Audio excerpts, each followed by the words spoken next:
गोरक्ष नगरी की आन बान शान बन चुके गोरखपुर महोत्सव को लेकर तैयारियां जोर शोर से शुरू हो गई हैं। पर्यटन विभाग के अधिकारी प्रशासनिक अधिकारियों से मिलकर इस आयोजन को ऊंचाइयों पर पहुंचाने के लिए मंथन कर रहे हैं। चंपा देवी पार्क में 11 जनवरी से शुरू हो रहे गोरखपुर महोत्सव का उद्घाटन सत्र काफ़ी आकर्षक होगा। पर्यटन मंत्री जगबीर सिंह बतौर मुख्य अतिथि उद्घाटन अवसर पर मौजूद रहेंगे।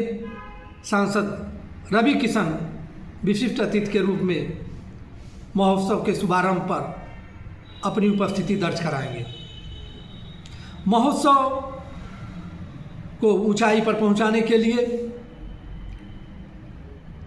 कौन से कार्यक्रम कब होंगे, कार्यक्रम में कौन कौन उपस्थित होगा, देश भर से किन कलाकारों को बुलाया जाएगा, इन सारे बिंदुओं पर चर्चाएं लगभग पूरी हो चुकी हैं। निर्णय लिए जा चुके हैं। प्रशासनिक सूत्रों का कहना है कि इस बार 12 जनवरी को भोजपुरी नाइट में पावर स्टार कहे जाने वाले पवन सिंह की मौजूदगी होगी।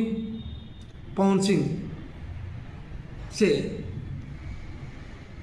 पूरे देश के युवा दिल से जुड़े हैं। उन्हें सुनने देखने के लिए भारी भीड़ उमड़ती है। निश्चित तौर पर गोरखपुर महोत्सव में उनकी उपस्थिति न केवल यहाँ के युवाओं का मनोरंजन करने में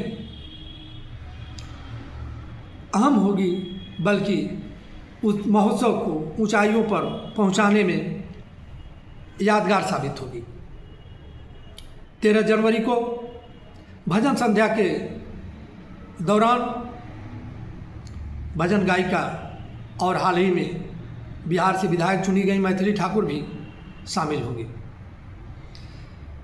11 जनवरी से 13 जनवरी तक चलने वाले गोरखपुर महोत्सव में स्थानीय कलाकारों को बड़ा मंच मिलेगा। छात्र छात्राओं की सहभागिता बनी रहेगी। छात्र छात्राओं को अपनी प्रतिभाओं का प्रदर्शन करने का मौका मिलेगा। खिलाड़ियों को अपनी बेहतर खेल क्षमता को दिखाने का अवसर मिलेगा।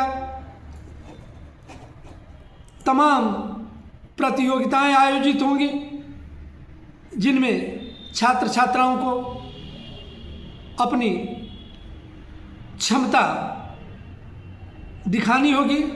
विजेता छात्र छात्राओं को सम्मानित भी किया जाएगा। समापन अवसर पर खुद मुख्यमंत्री योगी आदित्यनाथ मौजूद रहेंगे।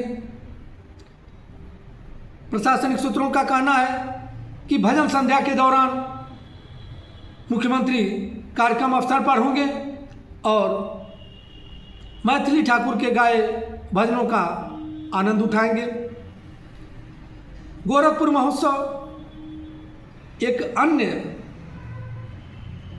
मामले में आकर्षक और जन आकांक्षाओं पर खरा उतरने जा रहा है। महोत्सव के शुरुआत से लेकर 17 जनवरी तक लगने वाले महोत्सव मेले में देश भर से व्यापारी पहुंचेंगे। तमाम तरह के प्रतिष्ठान यहाँ अपने उत्पादों के साथ पहुंचेंगे। उनके स्टॉल लगेंगे। साहित्य संस्कृति को प्रदर्शित करने वाली प्रदर्शनियां लगेंगी। खेती किसानी पर किसानों को जागरूक करने वाली प्रदर्शनी लगेगी। कुछ विशेषज्ञों की परिचर्चाएं होंगी और इन सब के बीच तमाम लोगों को रोजगार के अवसर मिलेंगे। मेले में स्टॉल लगेंगे। खाने पीने के सामानों की बिक्री होगी। खेलने कूदने के सामानों की बिक्री होगी। घरेलू सामान लोग खरीद सकेंगे, सजावट के सामान खरीद सकेंगे।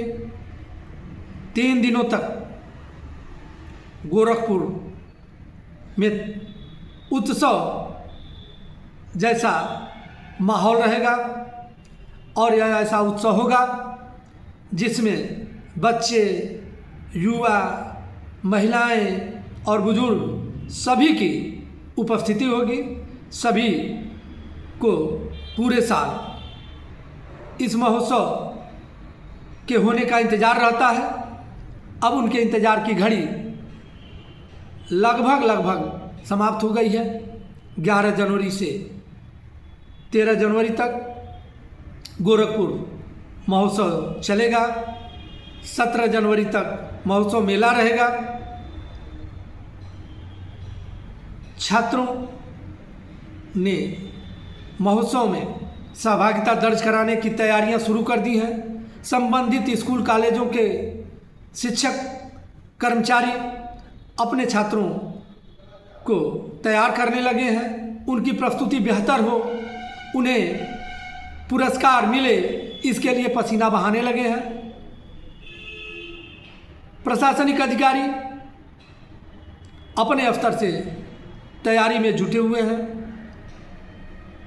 पुलिस के अधिकारी भी महोत्सव के दौरान कहीं भी किसी प्रकार की कोई गड़बड़ी न होने पाए, इसके लिए सुरक्षा तैयारियों पर मंथन कर रहे हैं। गोरखपुर महोत्सव 11 जनवरी को शुरू होकर फिर यादगार बनने जा रहा है।